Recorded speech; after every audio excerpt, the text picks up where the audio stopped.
어제와 오늘이 같은 본문입니다. 같은 본문에 눈에 보이지 않는 오순절과 눈에 보이는 오순절에 대한 말씀을 하고 계십니다. 무엇보다 중요한 것은 눈에 보이지 않는 오순절입니다. 왜 그러냐? 오순절 능력, 성령의 능력, 성령의 역사, 성령의 인도, 성령이 하시는 그 일 안에서 모든 것이 진행되기 때문에 그렇습니다. 그래서 오순절 성령이 역사하시면서부터 교회 시대가 시작이 됩니다.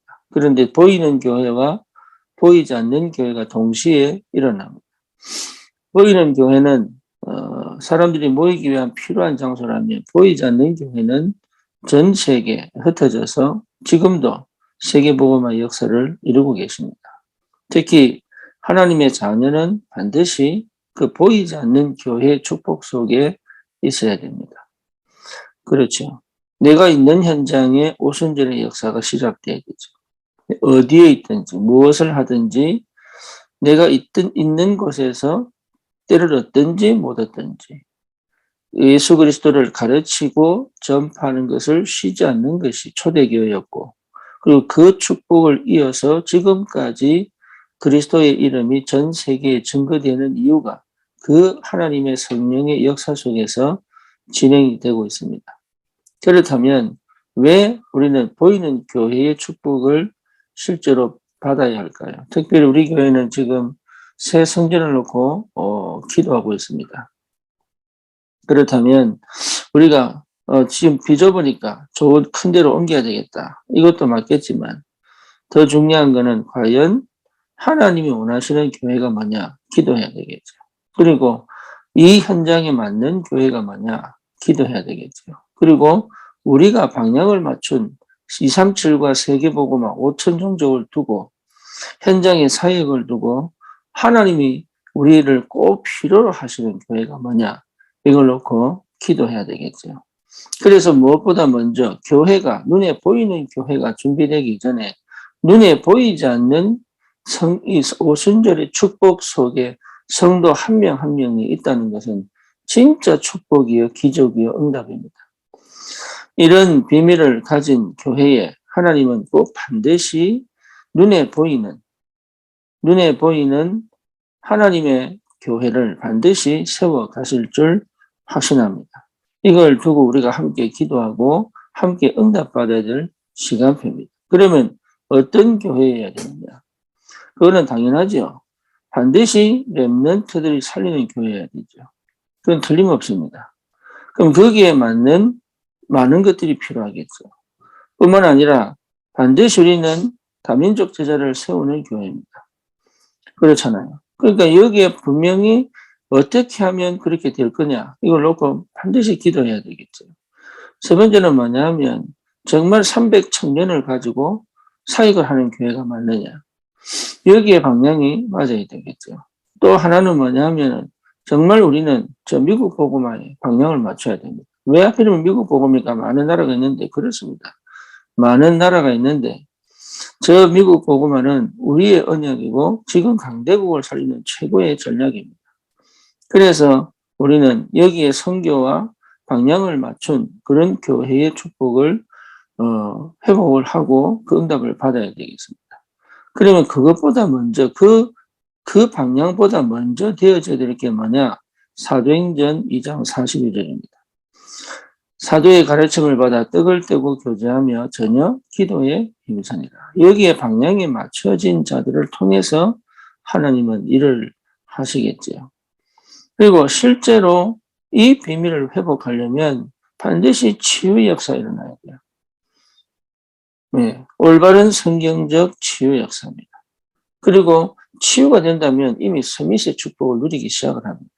왜냐하면 처음부터 하나님 그렇게 불렀거든요. 치유시켜서 훈련시켜서 서밋을 만드는 게 아니라 자기가 서밋인지 모르기 때문에 병든 거예요. 창세기 1장 27절이 무슨 말인지 모르기 때문에 죽는 거예요. 하나님과 함께 사는 게 무슨 말인지 모르기 때문에 고통당하는 거예요. 하나님의 자녀라는 신분과 권세가 어떤 것인지 모르기 때문에 사실은 흑암에게 당하는 거거든요. 그래서 치유는 뭐냐? 내가 누구냐를 찾는 겁니다. 아담이 범죄하고 난 다음에 숨잖아요. 그러니까 하나님 찾습니다. 아담아 네가 어디 있느냐.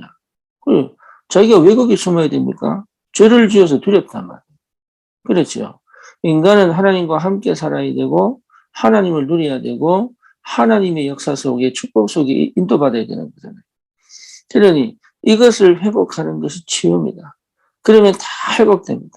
건강도 회복되고 경제도 회복되겠죠. 건강과 경제가 회복되면 사실은 다 응답 다 받은 거죠. 다시 말하면 하나님 거기에 많은 제자들을 부르시겠죠. 그러니 이 치유의 역사 속에 있다면 반드시 서미성답은 오게 되어 있습니다. 그래서 참으로 오순절 마가다락방의 역사는 성령의 역사는 교회여야 됩니다. 그 역사의 이후에 3천 제자가 돌아오는데 그 3천 제자에게 일어난 영적 시스템이 뭐냐? 사도의 가르침을 받아 떡을 떼고 교제하며 저녁 기도의 행선이다. 이런 비밀을 가진 3천 제자가 전 현장에 흩어져서 마미가 말씀 운동을 펴는 거예요. 그게 다락방이에요. 그리고 모이는 곳마다 지교가 세워집니다. 그렇죠. 담의 세계도 세워지고 저 어디입니까? 모든 곳곳에 눈바에 집에도 세워지고 이게 보통 일이 아니에요.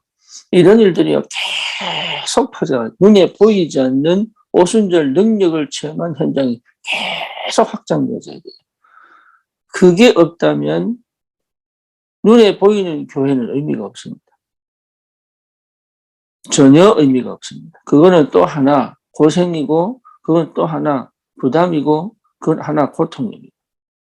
그걸 유지하고 지키려면 굉장히 힘들어요. 그러니까 그럴 필요가 없다. 장소가 필요한 게 아니고 그 장소에서 뭐 할 거냐. 그렇죠. 우린 장소가 필요한 게 아닙니다. 그 장소를 하나님이 왜 허락하셨냐. 그리고 하나님이 진짜 원하시는 게 뭐냐. 여기에 방향 맞춰 가는 것이 더 시급하고 더 중요합니다. 보통 잊어먹죠. 그 흐름을 잊어먹고 그 흐름을 끊어버리죠. 그래서 변질되고 그래서 또 타락하고 이게 계속 반복이란 말이에요. 그렇다면 할 필요가 없죠. 결국 미래가 내 후대가 망하는데 할 필요가 없죠. 그래서 정말로 오순절의 능력을 체험한 현장을 살릴 눈에 보이지 않는 그 비밀을 체험한 성도들이 함께 모여 예배하고 말씀의 흐름을 따라 성령의 인도를 따라 하나님의 역사를 따라 다시 한 주간 성령의 그 역사하시는 현장 속으로 들어갈 수 있는 그런 교회가 필요하다. 그렇다면 굉장한 응답이 되겠죠. 시대를 살리고 민족을 살리고 지역과 현장을 살릴 수 있는 새로운 응답의 역사가 시작될 줄 확신합니다. 그래서 무엇보다 저와 여러분들이 꼭 집중해야 될 곳에 집중해야 됩니다. 그게 기도입니다. 어디에 집중해야 되느냐? 내 삶에 집중하는 거예요.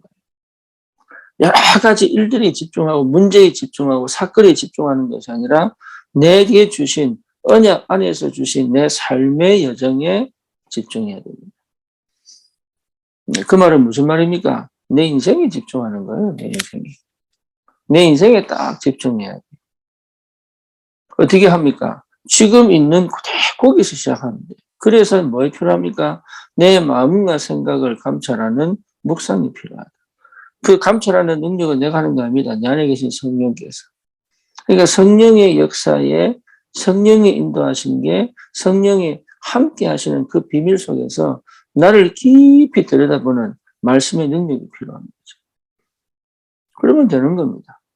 예배를 통해서 내게 주신 언약의 여정에 집중을 하고 그리고 내 자신과 함께 하시는 그 성령의 인도하심과 역사하심과 그 모든 것에 내가 집중할 수 있는 상태가 되고 그러면서 실제로 내가 한 가지 24시 올인할 수 있는 25시 할 수 있는 영원히 갈 수 있는 그 영적인 집중 속에 있다면 저와 여러분들을 통한 하나님의 역사는 반드시 오게 되어 있습니다. 우리가요 육신적인 너무 힘드니까 육신이 풀리고 경제적 응답이 오면 나도 모르게 풀려버립니다. 그거 갖고는 안 됩니다.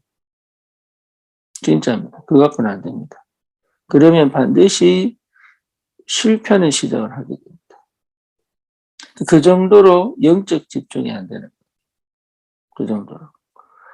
나도 옛날에 그랬습니다. 뭔가 응답 올 것 같으면 혼자 흥분해가지고 뚜껑 열리지도 않았는데 김치국수 마시고. 그게 자체가 영적으로 힘이 없는 거예요. 다윗 보세요. 끝까지 성전 건축을 해요. 그렇죠. 모세 보세요. 가나안 땅 안 들어가는데도 그게요. 전혀 질투가 되고 인간의 생각이 전혀 안 됩니다. 요셉 보세요. 총리가 됐는데 그 눈 깜짝 안 합니다. 내 유고를 너희들은 반드시 가나안 땅 갈 텐데 내 유고를 들고 가라. 그러니까 그 정도의 영적 집중, 영적 상태가 와야 되는 거예요. 그럴 수 있느냐? 그들이 그럴 수 있었다면 우리도 그럴 수 있습니다. 그래서 남은 자, 순례자, 정복자의 길을 가라는 거잖아요. 이게 하나님 우리에게 주신 축복이라고. 그래서 실제 삶에서 우리가 어렵냐? 어렵지 않습니다. 그렇잖아요. 그리고 진짜 축복이냐? 아닙니다, 그거. 그러니까 이런 영적인 사실을 체험한 하나님의 사람들은 반드시 승리하게 돼 있어요. 우리의 본향은 천국입니다. 이 땅 아닙니다. 이 땅에서 뭐 하느냐? 평생 전받아 가는 거예요, 그냥. 얼마나 즐거워야 됩니까? 얼마나 행복해야 됩니까? 아닙니다. 진짜 행복은 주님 안에 있는 겁니다. 진짜 행복은. 다른 행복은 따라오는 축복이죠. 따라오는 축복에 마음이 뺏겨버리면 놓쳐버리는 거예요. 따라오는 축복이 너무 감사해서 또 주님께 드리고 현장을 살리는 그런 영성을 가진 사람들이 나와야 되는 거예요. 뿐만 아니라 내가 누구냐? 전무후무한 사람이잖아요. 왜? 내 같은 사람은 이 땅에 더 이상 이전에도 없었고 이후에도 없는 거예요. 뭐 특별하게 할 거냐? 아닙니다. 하나님은 나 같은 사람을 딱 만들려고 기가 막힌 그런 가정과 배경과 경험과 이걸 통해서 딱 그리스도의 증인으로 세울 수 있다. 이게 전무후무한 거거든요. 여기에 대한 믿음이 안 생긴다. 그러면 광야 생활을 해야 되는 거예요. 그러면 왜? 하나님 그렇게 불렀거든 나를. 가나안 정복할 수 있도록. 그리고 이게 분명하다면 달을 멈추고 해를 멈출 수 있느냐? 그렇습니다. 그게 믿음이에요. 그러니까 이 여호수아는 기도한 게 아닙니다. 해야 멈춰라, 달아 멈춰라. 그 기도한 거예요. 주님 달을 멈춰 주십시오. 이렇게 기도하겠다니까요. 흑암 꺾어주시고 이렇게 하겠다니까. 사단 권세를 박살내버린 거예요, 그냥. 전무후무한 사람. 여러분 자신이 그런 사람이에요. 더 이상 거기에서 흔들릴 필요가 없다. 그 응답이 와야 됩니다. 언약이 곧 납니다, 이제. 하나님이 누구냐? 그 하나님의 자녀의 축복을 누리는 납니다. 하나님 주신 언약은 뭐냐? 언약 붙잡은 납니다. 이런 비밀을 가진 사람이 전 현장에 깔려 전도한다. 그거는요, 기적 중에 기적이에요. 여러분 한 분 한 분이 전무후무한 사람이고, 여러분 한 명 한 명이 교회 살릴 사람이고, 여러분 한 명 한 명이 뭐냐? 이 시대에 성령이 임할 수밖에 없는 현장의 전도자로 세워진 사람들입니다. 그러니 방향을 어디 맞춰야 돼요? 나에게 맞추는 게 아닙니다. 늘 주님 바라보는 거예요. 그게 24시예요. 늘 주님 바라보는 거예요. 여러분 그러면 늘 주님 바라보면 아무것도 안 해야 됩니까? 그것 자체가 틀린 거라니까요. 군인은요, 휴가도 가고 면회도 가고. 예. 근데 그 사람이 뭐예요? 군인이에요. 그러니까 우리가 자꾸 착각하는 게 뭐냐면 이거 해야 되고 이건 안 해야 되고 이렇게 생각한다니까. 진짜를 찾아버리면 다른 거는 전부 따라오는 거예요. 이게. 얼마나 감사한지. 이 응답을 하나님 우리에게 주신 겁니다. 여러분 최고의 축복을 누리시고 정말 우리 교회가 하나님을 시원케 하고 시대를 살리고 정말 현장의 필요를 정말 채워주는 답 있는 교회가 여러분 이걸 놓고 기도하면 하나님 반드시 역사하시게 되어 있습니다. 이 축복을 함께 누리며 승리하기를 주님 이름으로 축원합니다. 살아계신 하나님 감사합니다. 눈에 보이지 않는 오순절의 능력으로 우리와 함께 계신 줄 믿습니다. 눈에 보이는 오순절의 비밀을 깨달은 현장 살리고 시대 살리고 민족 살리고 그리고 하나님 기뻐하시는 전도운동에 올인할 수 있는 눈에 보이는 교회가 세워지도록 올바른 치유와 서밋의 축복을 누릴 귀한 교회 응답을 받도록 더 이상 종교가 아닌 오직 그리스도의 복음 가지고 오직 하나님 나라 성령의 충만함을 누리며 오직 성령만으로 현장을 살릴 귀한 교회가 세워지도록 하나님이 축복해 주시옵소서. 예수 그리스도 이름으로 기도드립니다. 아멘.